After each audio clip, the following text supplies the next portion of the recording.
Ladies and gentlemen, I'm so sorry not to be with you this evening, but I did just want to offer my warmest congratulations to all of the award winners this year and to thank them for the commitment they have demonstrated to their employees and the wider community in what has been another difficult year for business.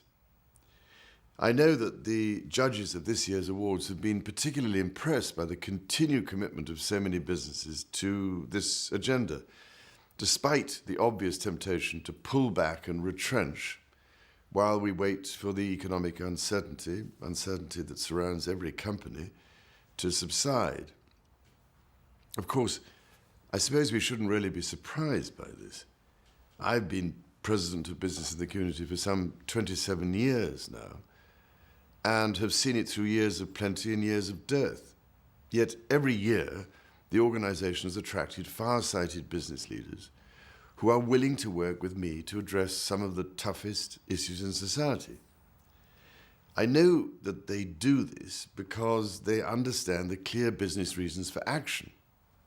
Many of these extraordinary and dynamic individuals started their involvement in business in the community through my Seeing is Believing program, and I'm delighted to have succeeded in harnessing their talents and channeling so much of their experience and their energy towards innovative projects that serve a social need.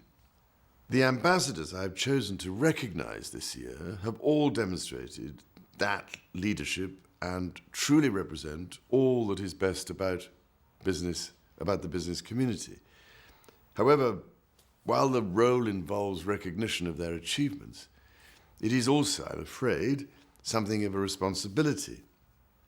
Firstly, in the event of a local emergency, I hope my ambassadors will take the lead in providing practical help to the local community through Business in the Community's Business Emergency Recovery Group, which I set up 2 years ago and which is chaired by my national ambassador.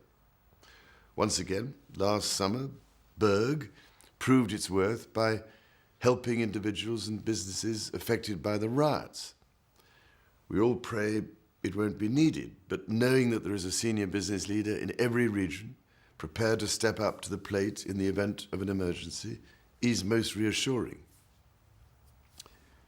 Secondly, I hope my ambassadors will be an invaluable ally to the business connectors working in their region.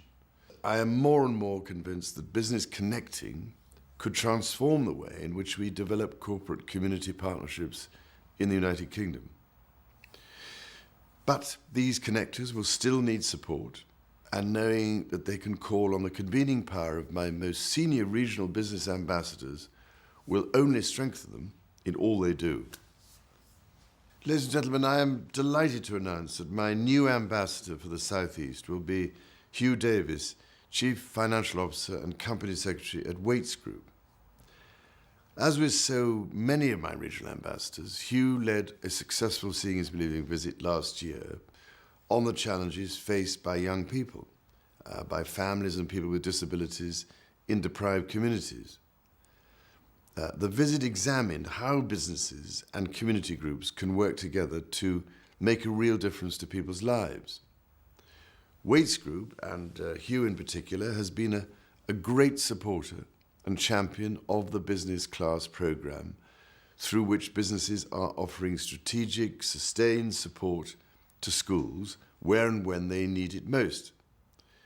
Hugh leads one such partnership of 5 leading local businesses which are collaborating to raise the aspirations of young people in Leatherhead. His energy and leadership have been a vital part of gaining funding and momentum for this work. And needless to say, I was delighted to hear that Hugh has lofty ambitions for this project. Now, I am so grateful to him for all he does with business in the community in the South East region, and I very much look forward to working with him as my ambassador over the next 2 years.